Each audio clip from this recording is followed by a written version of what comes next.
This is a media, mixed media, and it's on a 22 by 30. Arch is 140 pounds. And I put some rice paper. I use just glue and rice paper and just put a little bit on there for texture.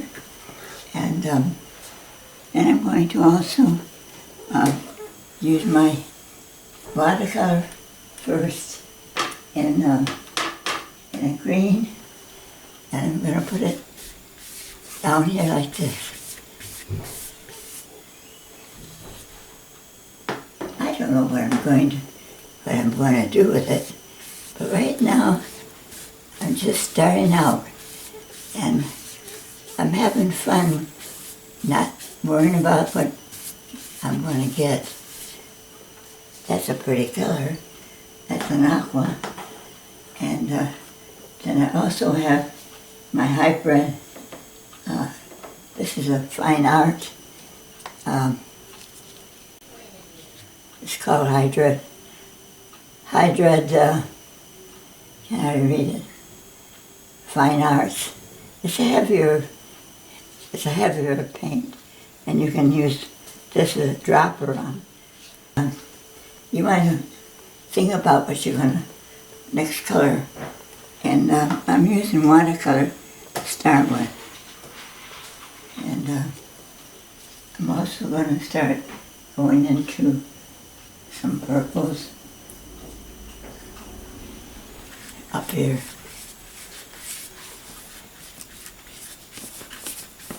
This thing moves.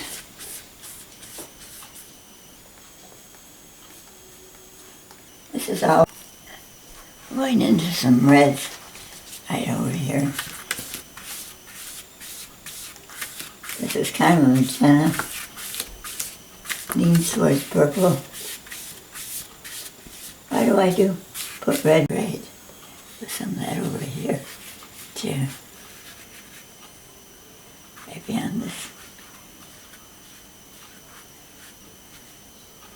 You see what happens? When you put that on there, it makes this a different green. I like that. I want to show you this. These are pastels, and I've got a lot of color here. And I'm going to just try a little different thing on this. I'm going to use this kind of this color, and maybe while it's wet. This is my yellows. I'm going to add that right now.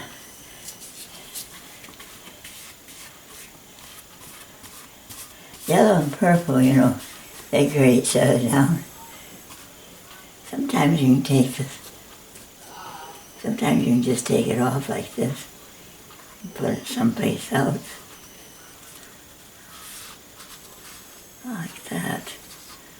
That's rice paper, and I may have to use some glue, but I want to get this covered, and with the yellows, maybe a little orange. I'm using a big brush in a small place. This is that gold.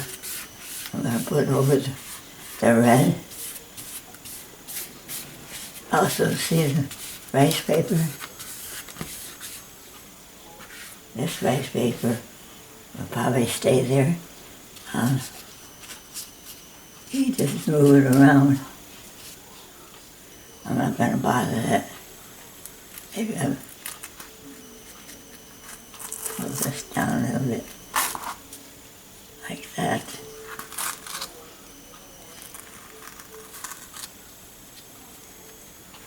Put it over here. I just have to use some glue. So, now I'm going to spray it.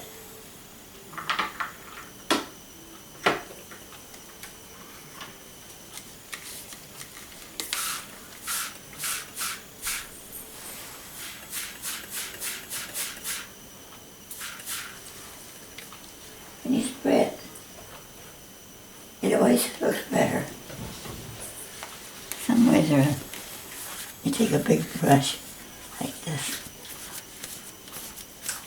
That's my 2-inch brush.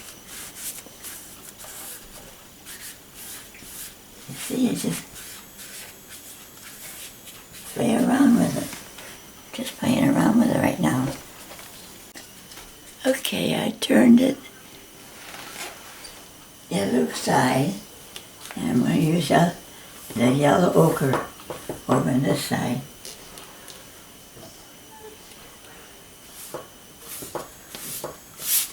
It doesn't matter what kind of strokes you use. It's the first coat. There'll be a lot more stuff on top of it.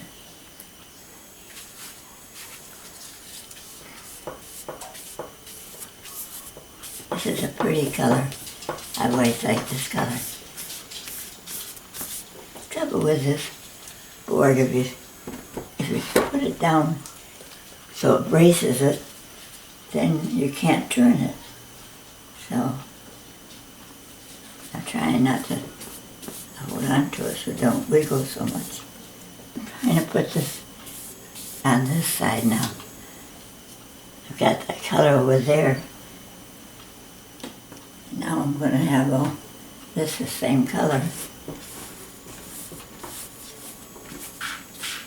Makes it more interesting.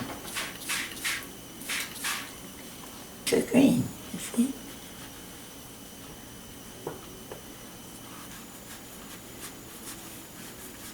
Don't ask me why I'm doing this. This is fun. This is fun, that's all. If you don't have fun painting, you might as well just give it up. If you're going to struggle with it, not do anything fun with it, you might as well forget it. I believe in having fun, not worrying about what perfect paint I'm going to get. See, I'm going to have, that's a really strong coat. Don't have much water with it. I'll bring in some water.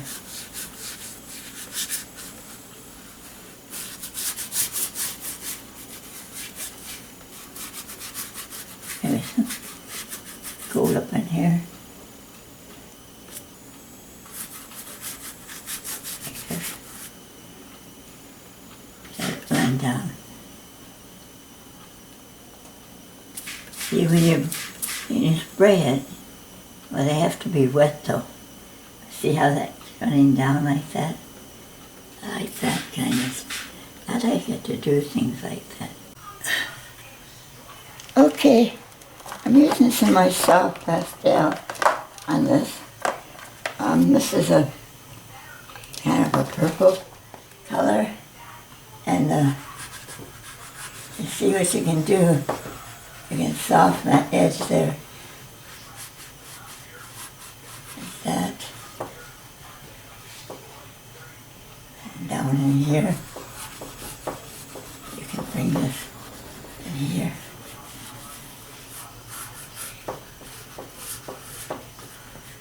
I don't like that color anyway. I'm going to have to use a different color. Maybe it comes like this. This is Grumbacher's. I've had these for years.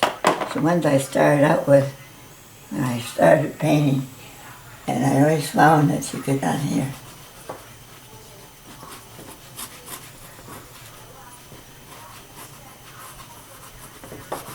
I like that color anyway. And you can shape things. It depends on what color you use. I like this lavender really well, and I want to bring some over to here.